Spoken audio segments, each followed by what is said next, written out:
En los últimos 3 años la cosa no ha sido fácil para la industria aérea. Aunque se recuperó ya después de la pandemia, la sensación de crisis permanece, sobre todo con la reciente quiebra de Interjet y todo el drama que está alrededor de la IFA. Hoy en Cuéntame de Economía vamos a hablar de eso porque nos encanta viajar. Cuéntame de Economía. La realidad de la vida económica y tu bolsillo sin tanto rollo. Cuéntame de Economía. Bienvenidos a un episodio más de Cuéntame de Economía. Yo soy Mónica Alfaro, productora de podcast, y el día de hoy me acompaña Beto Verduzco, jefe de información en Expansión. ¿Cómo estás, Beto? Hola, Moni. Muy bien. Muy contento de estar aquí. Y antes de abrocharnos los cinturones de seguridad y despegar, pues déjame invitar a que se suscriban y activen las notificaciones desde cualquier plataforma en las que nos vean o nos escuchen, ya sea YouTube, Spotify o o Apple Podcast, cualquier otra plataforma. Por favor, para que no se pierdan ningún episodio. Y además está con nosotros Juan Tolentino, reportero experto en temas aéreos. Juan, bienvenido a Cuéntame de Economía. Hola, ¿qué tal, Moni? Alberto, muy buena tarde. Yo espero que esta sea la primera de muchas porque sigamos hablando de viajar. Hay muchas cosas que hablar de viajar, en efecto, sí. Hoy vamos a hablar de este tema porque el pasado 10 de abril Interjet fue declarada en quiebra y se ordenó el remate de sus bienes para liquidar a sus acreedores. Me imagino como que van a vender sus escritorios, sus plumas y así. No sé si estoy llevándolo al lugar más caricaturesco, pero a ver, empecemos por el principio. ¿Por qué quiebra una aerolínea? ¿Por qué quiebran las aerolíneas? Claro, Moni. Fíjate, es un tema bastante interesante, igual de complejo. En efecto, no es un gran momento para hacer una aerolínea ahorita, ¿no? Porque tenemos varias cosas ocurriendo al mismo tiempo, ¿no? Por un lado, y quizá quienes ahorita nos escuchan hayan tenido la oportunidad de viajar, por ejemplo, con Interjet, con Aeromar, que son las dos aerolíneas que han quebrado desafortunadamente. Pero podemos empezar con el caso más representativo, ¿no? Que es justo el de Interjet. La historia de Interjet y de su quiebra, pues sí se remonta antes de la pandemia, ¿no? Hablamos de una aerolínea que venía de un periodo de crisis, por una parte, una crisis que ya se había extendido pues de 2019 hasta antes de la pandemia, es decir, no llega bien parada, no llega bien parada la pandemia y trae varios problemas. Es como han jugado Jenga, por ejemplo, una serie de problemas tras otro. Eso era Interjet, un Jenga de problemas que en algún momento llega tan alto que, pues, como todo Jenga se desmorona, ¿no? Entonces, es lo que ocurre y ocurre en un momento muy interesante de la empresa. Ustedes recordarán que Interjet era de la familia alemán, esta familia que tiene múltiples negocios en el país. Pero, ¿qué ocurre? De manera muy extraña, a mediados de 2020, Interjet pasa a ser propiedad de la familia del Valle. Es una familia de empresarios que controlan algunos negocios en el sector de cajeros, por ejemplo, call centers, entre otros. Ellos se hacen de la propiedad de la aerolínea y de ahí todo va para abajo. Vienen malas decisiones financieras que ya venían arrastrando. La compra de unos aviones rusos, Sukhoi, por ejemplo, que no era como el avión común. Es como si tú te compraras, no sé, un auto ruso en México. Cuando lo quieres arreglar, ¿dónde consigues las refacciones, no? ¿Dónde lo llevas a mantenimiento? Bueno, eso le pasó a Interjet, por ejemplo. Una mala administración del negocio en sí mismo. Y además hablamos de un modelo de negocio que en voz de los expertos no hacía mucho sentido, porque ahorita vemos al sector aéreo y vemos dos extremos. El extremo de las aerolíneas de servicio completo, como es Aeroméxico, por ejemplo, que tú te subes y pues en un vuelo transatlántico te sirven la comida, te sirven una chelita, por ejemplo. Y del otro extremo tenemos las aerolíneas de bajo costo, Volaris, Viva Aerobús, que pues prácticamente te segmentan todo y pues tienes que pagar por cada cosa que quieras más allá del vuelo en sí mismo. Un poco más de aire, necesitas pagar más. Exacto, para allá van, ¿eh? Entonces, ¿qué pasa con Interjet? Estaba en medio. O sea, no era ni una aerolínea de servicio completo, ni una aerolínea de bajo costo. ¿Cuál es el problema ahí? Que tú quieres operar y ofrecer cosas, por ejemplo, bebidas, alimentos, lo cual te genera costos, pero no estás cobrando lo suficiente. Es porque Interjet tenía tarifas bajas, por ejemplo. Entonces, ese fue un poco el tema. Y pues ya en sus últimos días a Interjet, ¿qué es lo que le ocurre? Empieza a dejar de pagar su combustible, por ejemplo, a sus trabajadores, obviamente, y pues deja de operar. Entonces, a partir de que deja de operar, que son un par de años ya, en diciembre de 2021 deja de operar la aerolínea. No, perdón, diciembre de 2020. Y en enero de 2021 empieza el camino de cese de operaciones, huelga y concurso mercantil. Recapitulando muy rápidamente el concurso mercantil, ¿qué implica un concurso mercantil para una empresa?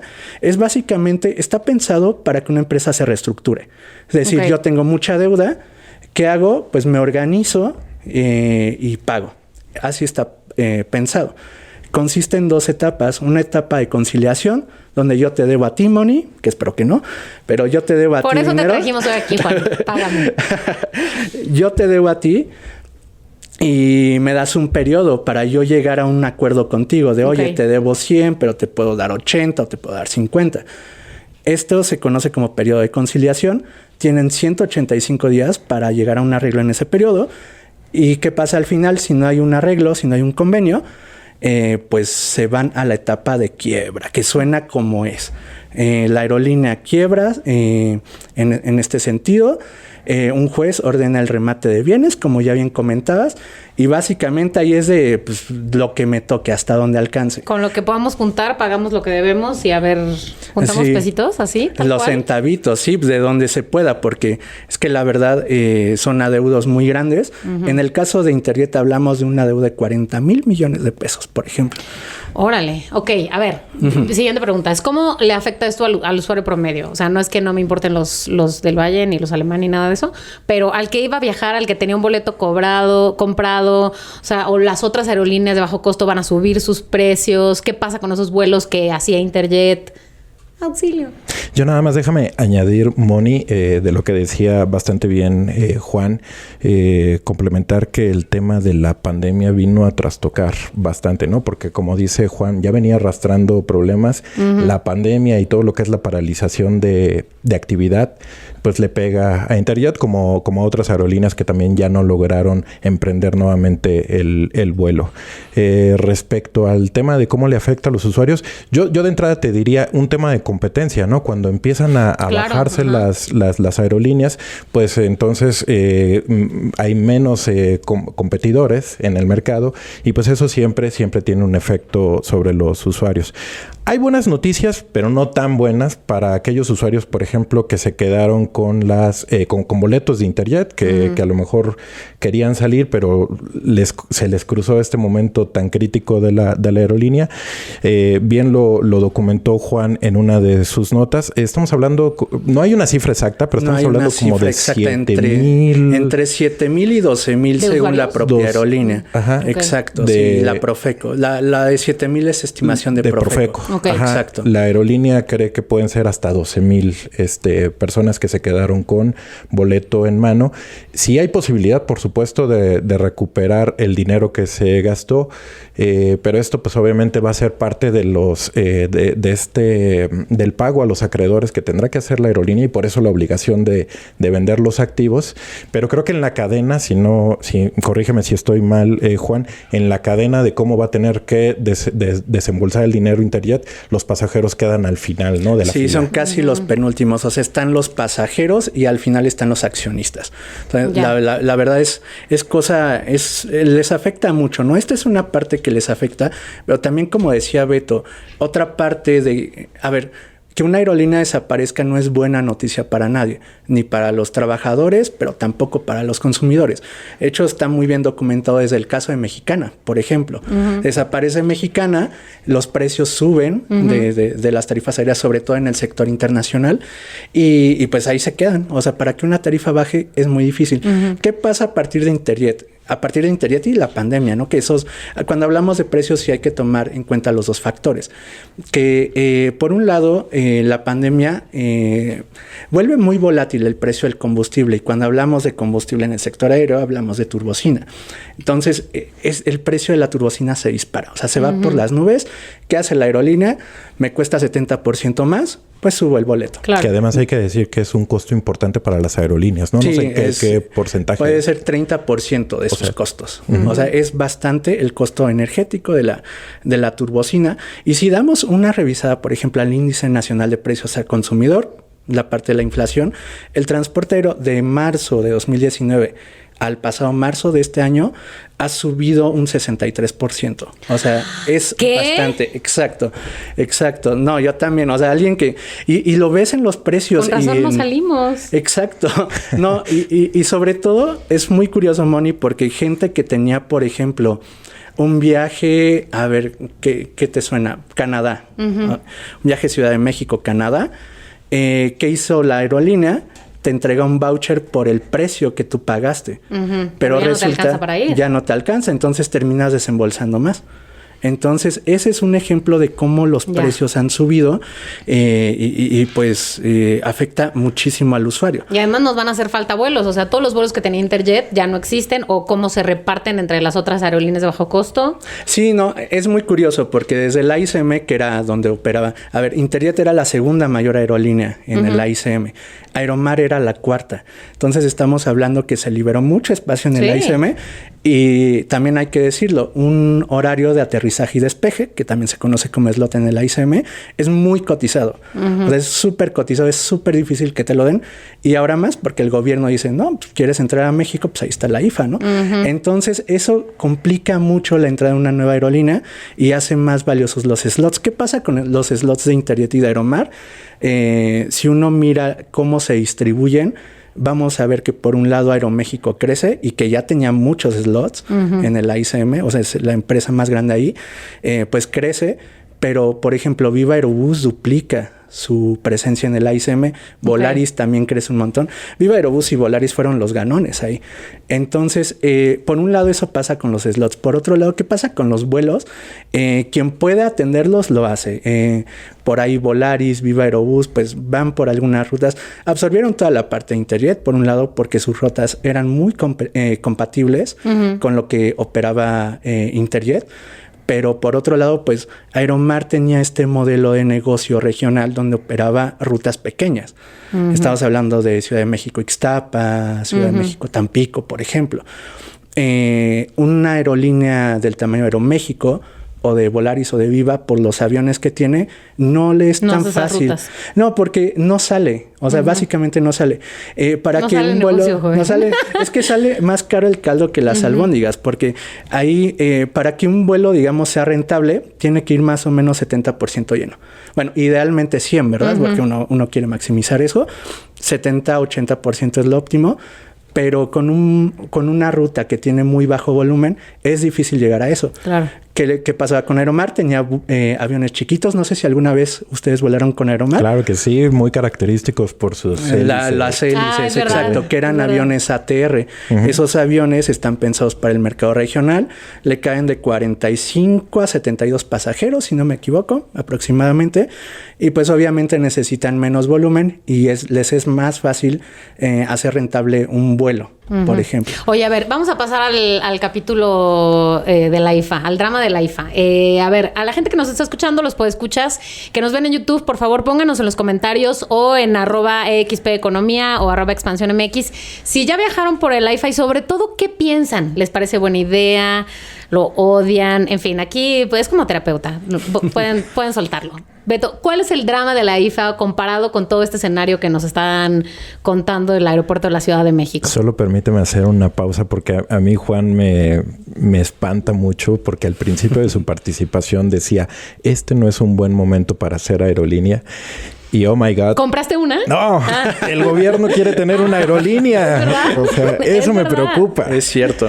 Ese es un gran tema también, Del que hablaremos ahorita. Del que hablaremos. Exacto. Sí, pues fíjate que, pues vamos a decirlo, el IFA, creo que la gente que ha ido se ha quedado con la expectativa o con la idea de que está bien, está bonito, bastante bueno no estar tan engentado. Es un aeropuerto que todavía no tiene mucho movimiento, pero justo ahí está el tema, porque la expectativa era llegar en algún momento a movilizar 2.4 millones de pasajeros. Nada más, dime, Juan, si no estoy mal con la cifra. Creo que hasta el último, el dato más reciente es que han movilizado 1 millón, ¿no? Sí, un poco más de 1 millón, pero ya dieron la cifra completa de todo el año y fueron 1.3 millones. O sea, se quedaron un millón abajo. Okay. 1 millón abajo. Y el gobierno, pues sí ha echado mucha mano. Ha tenido que intervenir incluso la Secretaría de Gobernación para apuntalar, para que despegue el aeropuerto internacional Felipe Ángeles. Quizás Juan nos puede dar muchísimo más datos, pero sobre todo creo que el gran tema, la gran turbulencia aérea que estamos viendo, pues parte de la cancelación del aeropuerto de Texcoco. Uh-huh. Y bueno, pues la apuesta de este gobierno por ir por el AIFA, pues que sabemos que es de las obras insignia, pues todavía no despega. Creo que incluso también en temas presupuestarios, pues se está gastando sin que todavía esté redituando tampoco. Entonces, también le está generando un costo. En fin, creo que eso también es parte como de una curva. ¿Cuál sería la solución? Que más de nosotros viajáramos por el aire. El gobierno está haciendo, y ahorita que Juan nos dé más información, pero el gobierno sí está haciendo todo lo posible para trasladar o para mudar las operaciones que hoy tiene la ICM hacia el AIFA. Ha sido lento. Creo que la idea sí será que eventualmente pues habrá más movimiento, pero creo que sí se ha quedado corto de acuerdo con las expectativas y pues de acuerdo también con pues las intenciones de presumir a este gobierno de aquí está nuestro aeropuerto y está funcionando bien. ¿Cuál es el escenario actual, Juan? No que no quieras saber la historia, lo que pasó antes, pero ¿qué es lo que está pasando hoy y qué va a pasar en el próximo año o de aquí que termine el sexenio con ese aeropuerto? Sí, justo Beto comentaba cómo el gobierno le quiere echar a la mano, ¿no? A la IFA, que alguien ya vuela en él, ¿no? Y lo hace de una manera muy desesperada. Pero, a ver, para comprender lo que ahorita está pasando, tenemos sí que remitirnos un poco para atrás, sobre todo a partir de que el aeropuerto Felipe Ángeles empieza a operar en marzo del año pasado. Antes de esto, las aerolíneas estaban en el entendido de, pues si vuelo está chido, ¿no? Y si no, no hay problema. Ese era como el consenso. Y ya habíamos escuchado posturas muy definidas. O sea, Aeroméxico llegó a decir no se adapta a mi modelo de negocio de red. A mí no me queda. Volaris se mantuvo un poco al margen. Viva Aerobús, por ejemplo, dijo sí lo consideraríamos. Fue la primera en decir que sí. Pero ¿qué pasa a partir de que empieza a operar el AIFA? Suceden muchas cosas. El AIFA arranca con 6 rutas. 2 de Aeroméxico, 2 de Volaris y 2 de Viva. Poco después, Aeroméxico anuncia una nueva ruta, pero cierra otra, que era Villahermosa, que de hecho cuando la vimos todos fue como, ¿por qué Villahermosa? No, pero hay cada quien puede hacer sus teorías. Pero, exacto. Como el meme así. Ajá, exacto. Entonces, lo que ocurre es que el gobierno da el manotazo en la mesa y dice, a ver, ¿por qué no estamos volando el AIFA? Entonces, a través de la Secretaría de Gobernación, se reúne con las aerolíneas y llegan a un acuerdo para que la IFA tenga 100 operaciones diarias. Desde un número tipo 12 más o menos que tenía cuando arranca. Entonces, a la par, esto por un lado, y a la par, en agosto del año pasado, el acuerdo fue en mayo. En agosto del año pasado, también se acuerda reducir en 15% el tope de operaciones por hora. ¿Esto qué significa? Que había máximo 62 operaciones por hora en el AICM. Ahora se iban a reducir a un umbral de 48, o sea, para 51. Orillar a las aerolíneas a que si querían operar más se fueran al AIFA. El argumento fue la saturación, pero prácticamente lo que tú y yo sabemos. Ajá. Exacto. Entonces, ¿esto qué provoca? Y esto se puede vincular a algo muy reciente. A las aerolíneas, como se les topa el número de operaciones por hora, los slots que les dan buscan operarlos más eficientemente. Entonces, ¿qué ocurre? Digamos que yo soy una aerolínea y opero en el AICM y tengo un vuelo de Ciudad de México a Cancún y me dan un slot, es decir, un horario para operar de las 3 a las 4 de la mañana. Uno dice... O sea, tengo muchas ganas de ir a Cancún, pero 3, 4 de la mañana como que no se va a vender bien mi vuelo.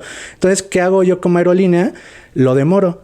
Y en vez, ese slot que tengo aprobado, en vez de operarlo de 3 a 4 de la mañana, me voy y lo opero a las 8 de la mañana o al mediodía. Sí, porque de hecho hay vuelos que se operaban hasta 12 horas después de la franja horaria que les habían utilizado. Eso era algo que se hacía antes, pero fuentes cercanas a la asignación de slots nos cuentan que se agrava Se agrava con la reducción de operaciones por hora porque tienes menos. Entonces, buscas usar de la mejor manera posible las que tienes aprobadas. Y esto coincide con otra cosa que también, busca beneficiar al pasajero, pero para las aerolíneas fue como a ver qué está pasando. A inicios de año se publica un anteproyecto de decreto que busca cerrar las operaciones de carga en el AICM. O sea, les hace el fuchi y dice, no, ustedes aquí no me están saturando solo todo. Pasajeros. Solo pasajeros, porque los aviones comerciales traen carga en lo que le llaman las bellies o las panzas de los aviones, pero es mínima. O sea, este decreto se refiere a los aviones, los grandotes, los de DHL, exactamente. Entonces, les pide reubicar sus operaciones y también, como todo, pueden reubicarlas donde quieran, pero ahí está la IFA. Entonces, eso es, en resumen, para echarle la mano a la IFA y aliviar la saturación de la ISM. Ok, a ver, ahora, quiero nada más que vayamos cerrando este tema diciendo... O sea, no es que a mí solo me importe el usuario promedio, pero quiero saber cuál es el escenario que nos espera en términos de aviación. O sea, en México y por lo tanto, pues a los usuarios, ¿no? O sea, creemos que va a mejorar la cosa, creemos que la industria aérea va directo al desfiladero. Mira, se está hablando mucho de que se viene una época dorada para el turismo y se entiende por el tema después de la pandemia de que estuvimos confinados, la gente quiere salir.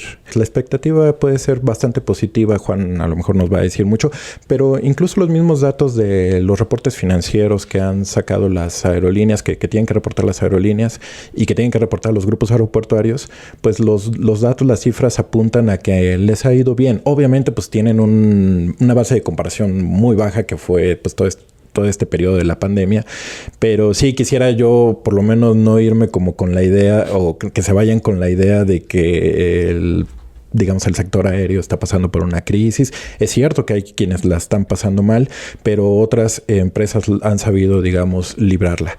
No hablamos mucho de Aeroméxico, que también es otra aerolínea que se encontró en una situación difícil, tuvo que acogerse al capítulo 11, una situación también financiera complicada.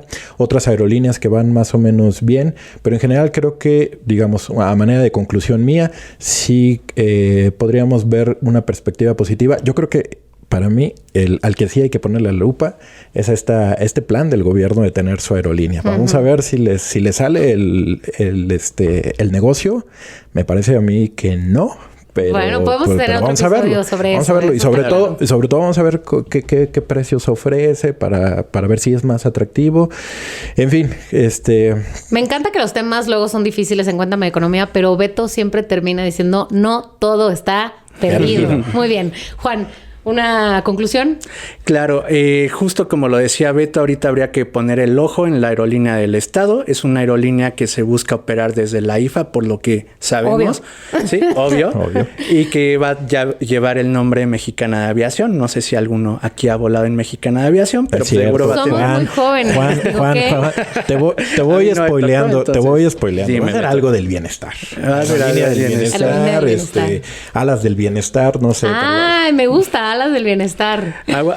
Registra esa marca porque seguro si no, por ahí se puede armar. Pero sí, a ver, bien lo decía Beto, es una temporada muy fuerte para la aviación. Ahorita nos encontramos degradados a categoría 2. Rápidamente, las aerolíneas no pueden agregar capacidad de Estados Unidos, que es el mayor mercado transfronterizo aéreo de todo el mundo, México, Estados Unidos. Entonces, si congelas la capacidad de las aerolíneas mexicanas, no tienen mucho margen, ¿no?, para actuar. Entonces, una vez que se levante esto, la demanda apunta que va a seguir para arriba, pero pues el sol no brilla para todos, ¿no? Entonces, quien esté bien parado, quien tenga los aviones, quien tenga el dinero, va a poderla aprovechar. Y quien no, seguramente va a ir perdiendo mercado. Y ojo, porque aparte de la aerolínea, de la nueva Mexicana de Aviación, está otra aerolínea que se llama Aerus, Regiomontana, que también apunta ahí quedarse con un cachito de Aeromar y del mercado regional en el norte. Si les parece bien, hacemos otro episodio sobre eso, porque creo que tiene mucha tela de dónde cortar. Por ahora, este episodio de Cuéntame de Economía lo vamos a dejar hasta ahí. ¿Ya vamos a aterrizar? Ya vamos a aterrizar, lamentablemente, en otra junta, porque la vida no es tan fácil. Pero les invitamos a ustedes a que compartan este episodio con aquella persona con la que les gustaría irse de viaje. ¿Qué tal? Eso me gusta. Muchas gracias, Juan. Gracias, Muchas gracias, Beto. Nos escuchamos el próximo lunes y nos escuchamos el próximo lunes. Cuéntame de economía, un podcast de Expansión. Disponible todos los lunes en nuestro canal de YouTube.